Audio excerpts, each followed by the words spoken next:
안녕하세요, 치과복입니다. 되게 오랜만에 인사드리는데요. 제가 미국 주식에 투자한 지 2년이 지났습니다. 단타도 해보고 레버리지에도 투자해보고 여러가지 방식을 많이 시도해봤어요. 최근엔 미국 배당 성장주에 장기 투자하는 방법을 고수해오고 있는데요.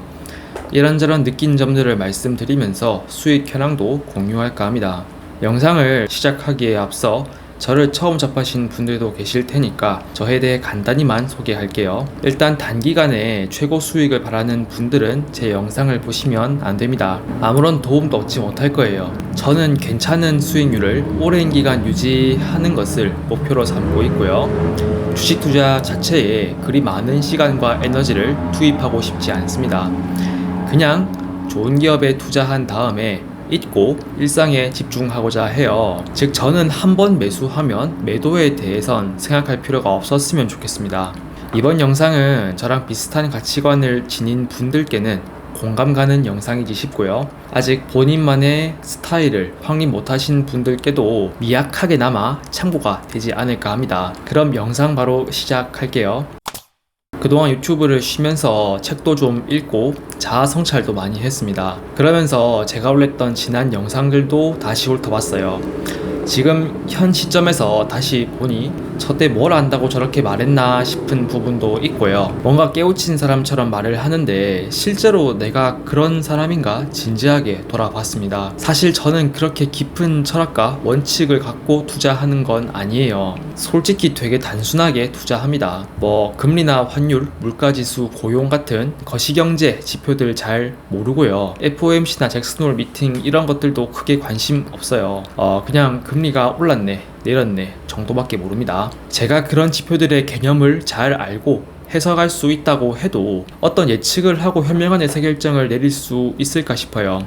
누군가에겐 가능하겠지만 저한텐 불가합니다. 제가 그렇게 똑똑하지 않다는 걸 깨닫고 인정하기까지 29년 정도 걸렸습니다. 셀프 디스는 여기까지 하고요. 그래서 제가 선택한 투자 방법은 영상 서두에 말했듯 좋은 기업에 투자한 다음에 잊고 사는 것입니다. 제가 생각하는 좋은 기업이란 돈을 효율적으로 잘 벌고 안정적인 기업이고요. 좋은 기업에 대한 판단은 과거 수치에 기반합니다. 먼저 10년간 매출과 영업이익, 순이익을 살펴보는데요. 물론 회계상 이익은 얼마든지 꾸며낼 수 있으므로 현금 흐름도 함께 확인합니다. 특히 영업활동으로 인한 현금 흐름이 영업이익과 순이익 대비 어느 정도인지 확인하고요. 영업현금 흐름에서 자본적 지출, 즉 카펙스를 차감한 잉여 현금 흐름도 살핍니다. 매출과 이익, 현금 흐름이 모두 우상향하고 있다면 일단은 합격인데요. 어쨌든 돈을 벌고는 있는 거니까요. 그 다음으로는 돈을 벌긴 버는데 효율적으로 벌고 있는가 따집니다.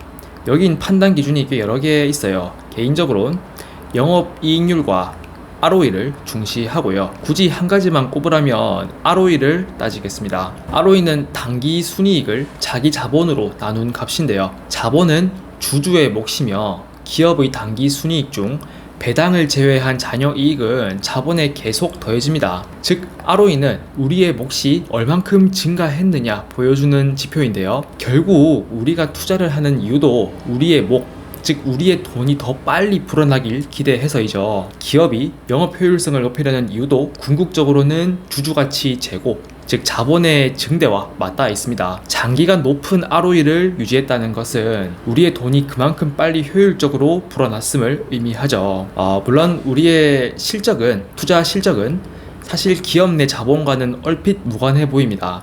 기업 내에 아무리 돈이 많이 있더라도 주가가 올라야 이득이지 라고 생각하실 것 같아요. 그러나 결국 주가는 기업의 미래 이익을 따라갈 것이며 기업의 이익이 오르면 장기적으로 우리의 실적도 좋아지리라 믿습니다.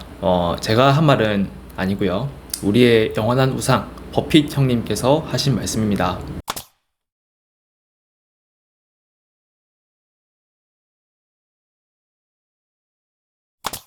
물론 ROE만 보고 투자하는 건 어리석은 짓입니다. 부채를 과도하게 끌어와서 ROE를 높게 유지할 수도 있는데요. 이러한 부채 레버리지는 호황일 때는 기업에 큰 힘을 실어 주겠으나 불황일 때는 오히려 발목을 잡을 수도 있습니다. 따라서 저는 과도한 부채를 지니고 있는 기업은 선호하지 않고요. 적절한 부채 비율을 유지하면서도 수익성 높은 기업을 발굴할 수 있다고 생각합니다. 사실 이 부채도 이자가 나가는 부채와 그렇지 않은 부채로 구분을 해야 하는데 영상 한 개에 너무 많은 내용을 담기엔 부담스럽네요. 다른 영상에서 기회가 되면 기업의 자산과 자본, 부채에 대해서 좀 더 다뤄보겠습니다. 여하튼 저는 매출과 이익, 현금 흐름이 장기적으로 성장하고 있고 높은 영업이익률과 ROE를 적정 부채 비율 하에 유지해왔다면 좋은 기업이라 생각합니다. 다시 앞으로 돌아가서 이런 좋은 기업에 투자했다면 그냥 잊고 살려고 해요. 이 말은 매일 주가를 확인하거나 뉴스 및 분석 리포트를 거의 보지 않는다는 뜻입니다. 특히 잦은 주가 확인은 개인적인 생각인데 장투를 지향하는 사람에겐 오히려 독입니다. 맑은 정신도 복잡한 잡념으로 가득 채우는 게 단기적인 주가 변동이라 생각해요. 오랜 세월 지속된 좋은 기업의 경쟁 우위는 몇 개월 만에 갑자기 사라지지 않습니다. 그럼에도 불구하고 주가의 오르내림을 보고 있으면 왠지 이런저런 생각이 많이 들죠. 특히 주가가 내릴 때는 내 판단이 잘못되었나? 기업에 무슨 악재가 있나? 내가 모르는 그런 생각이 꼬리에 꼬리를 물죠. 결국 잘못된 의사결정을 내릴 확률이 높아집니다. 사실 제가 단순한 주가의 오르내림을 보고 의사결정을 했다가 실패를 많이 했어요. 그 실패가 쌓이면서 그냥 이 좋은 기업에 투자했으면 가만히 있는 게 제일 낫겠다는 결론을 얻었고요. 제가 이 머리가 좀 안 좋아서 저한테만 해당되는 사실일 수도 있으니까 꼭 따라하실 필요는 없습니다.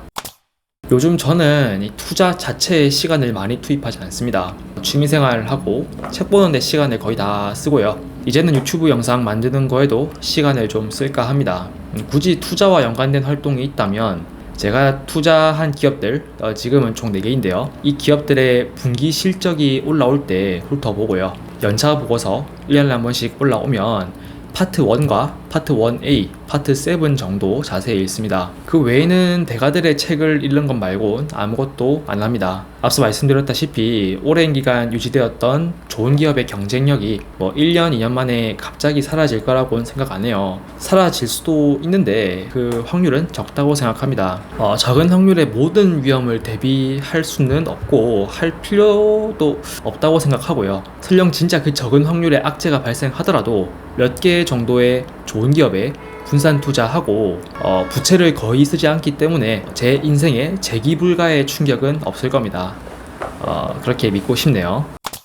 네, 오랜만에 영상을 찍다 보니 잡담이 조금 길었습니다. 이제 포트폴리오 수익 현황을 함께 보시죠. 사실 이 포트폴리오는 약간의 단타 기간과 나스닥 레버리지에 투자했던 기간, 그리고 배당 성장주에 투자했던 기간 모두 포함되어 있습니다. 오로지 배당 성장주에 투자했던 기간만 따로 빼려고 했었는데 장기적으로는 큰 의미가 없다고 생각해서 그냥 접었습니다. 그냥 제가 미국 주식 자체를 시작한 시점부터 지금까지의 수익률이라고 보시면 되겠습니다. 투입 원금은 9,600 정도이며 평가 이익과 세후 배당을 합친 총 수익은 1,100만원 정도입니다. 단순 수익률로 따지면 11%쯤인데요. 만약 제가 동일한 금액을 동일한 시기에 미국 지수에 투자했다면 어땠을까 비교해봤습니다. 비교 과정은 다음과 같습니다. 먼저 제가 언제 주식계좌 안에서 환전했는지 일자별로 모두 정리했습니다. 실제로 저는 환전한 다음에 바로 미국 주식을 매수했지만 만약에 이 돈을 해당 시점에 환전하지 않고 미국 지수 추종 ETF에 투자했다면 어땠을까 분석해봤어요. 비교 대상은 코덱스 S&P 500 TR ETF하고 마찬가지로 코덱스 나스닥 100 TR ETF입니다. 이 두 ETF는 환율에 영향을 받을 뿐 아니라 배당 재투자를 자동으로 실시하기 때문에 비교하기에 적합하다고 판단했어요. 그 결과는 참 슬픈데요. S&P 500 TR도 이기지 못했고 나스닥 100 TR도 못 이겼습니다. 변명을 좀 하자면 투자 기간이 충분히 길지 않다는 게 첫 번째 변명이고요. 두 번째는 이제 그 짧은 기간 내에 단타, 레버리지, 배당 성장주 여러 가지 투자 방식이 섞여 있어 가지고 그렇다고 생각해요. 5년 내에는 꼭 지수를 한번 이겨보는 게 목표입니다. 물론 저는 매매 차익을 노리고 투자하는 건 아니에요. 그래도 좀 비교할 게 있으면 좋을 것 같아 가지고 비교를 했는데 기분만 나쁘네요. 역시 시장 지수는 위대합니다. 특히 나스닥 100은 진짜 훌륭하네요. 작년에 손실이 워낙 커서 지금 수익도 뭐 감사하긴 해요.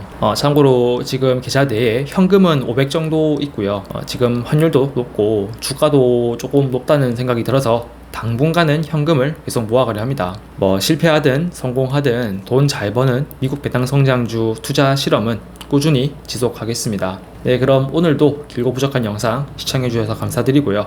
다음에 또 뵙겠습니다.